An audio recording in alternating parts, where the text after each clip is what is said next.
Hello guys and welcome back to TK Sports YouTube channel and other platforms that we upload our content. I'm here with Chris to give you a review of the Euro last 16. We've watched a lot of great matches, I'm sure you'd agree. Like the emotions, highs and lows. Highs and Highs lows. and lows. Lows especially for you, highs for me. Nah, definitely, Yeah. definitely. So Chris, once again, we have to talk about your team. I know this might be a bit hurtful than the last time because they hadn't played, but you lost to you lost to Belgium. I'm sorry, you lost to Belgium, and I just want to ask why you think that happened, how it happened, and what maybe you guys could have done differently to make sure that you could have gone through versus Belgium. I think the biggest thing for me was Santos not realizing the best midfield you can use earlier. Because I mean, by the time that he wanted to now play, Paulinho. You like him? Yeah, I do Yeah. like the time he decided to play Paulinho, he decided to play Renato Sanchez. Yes. That gelling takes a bit of time. So for me, Belgium was already, I mean, even from the last World Cup and everything, you could see that the golden age is trying to, he's trying to produce something. So in as much as De Bruyne could be now out injured, possibly, and everything, they were a very talented squad, and I think that's where Portugal definitely fell short. We managed to put up a fight in the second half and everything, but I mean, usually football, when the form is not with you, it's really not with you. So, yeah, and there've also been calls. I've been doing my investigative journalism yeah. in the Portugal area. There's a lot of calls for Fernando Santos maybe to leave the national team now and maybe get in a new coach in there. Get someone maybe a bit younger. To stay with these young kids who are coming through, so that maybe that guy coaches them for a long time, maybe towards winning a tournament. I don't know.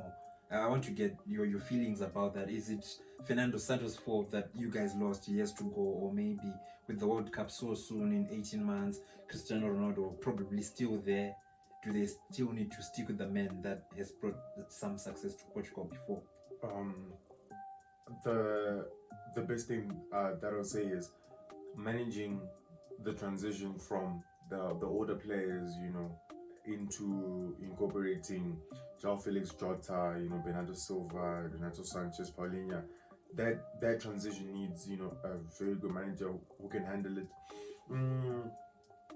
I'm so happy though Jose Mourinho went to Roma, because for Portugal, I mean, remember that time the world talk said he was gonna go there, but for me, I don't think Mourinho was gonna do better than Santos was.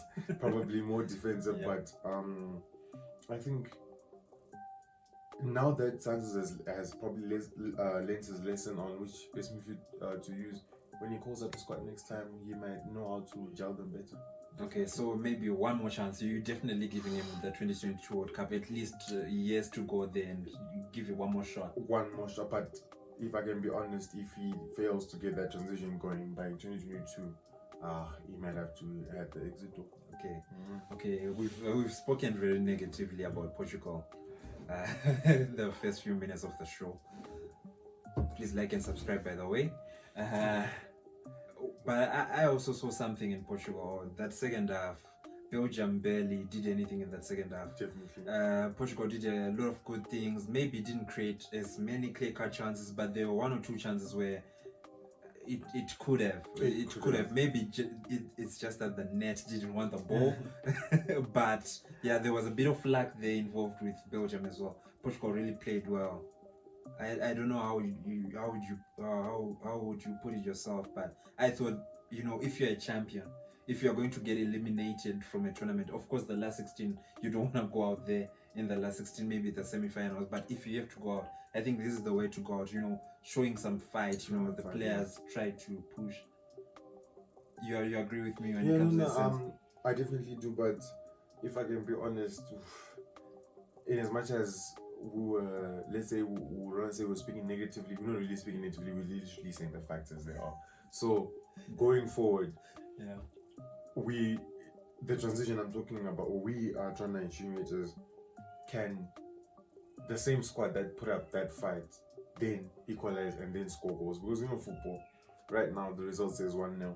No one is gonna ask which team was better in the second half, which team was better in the Yeah. I mean, for the purposes of this review, we're obviously gonna state that, but at the end of the day, as a soccer fan, it should be Portugal, Italy, and not Belgium, Italy.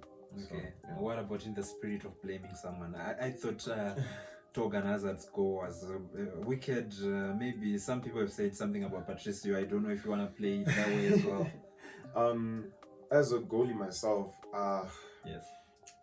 I will not directly say if I was in that position I was going to do better, but what I can say is maybe a bit of footwork come training for Patricio should definitely, take him along with, because now we'll look at Soma, who had a fantastic save, Mbappe save, and also that Switzerland game kept them in the game quite a few times. His footwork is very, very good. It's very, very good for me. So yeah. We'll obviously look back to his errors or to how good the shot was, but at the end of the day, he conceded and out. The benefits of having a goalkeeper on the panel. At least we get some expert analysis.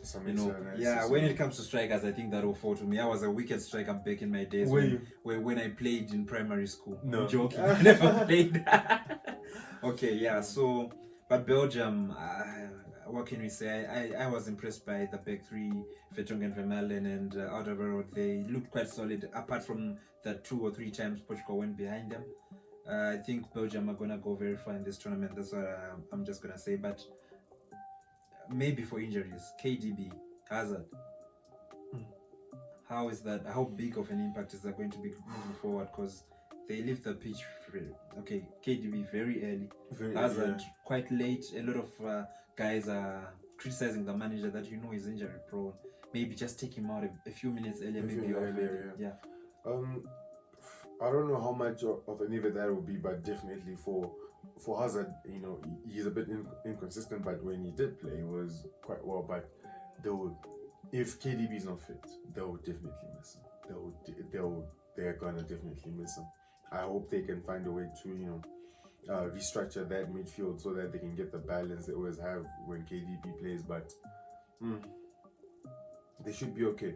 They should be okay going into the next fixture. Great. I think that's about it when it comes to Belgium and Portugal. Thank you for watching TK Sports. For more awesome content from this channel, please subscribe.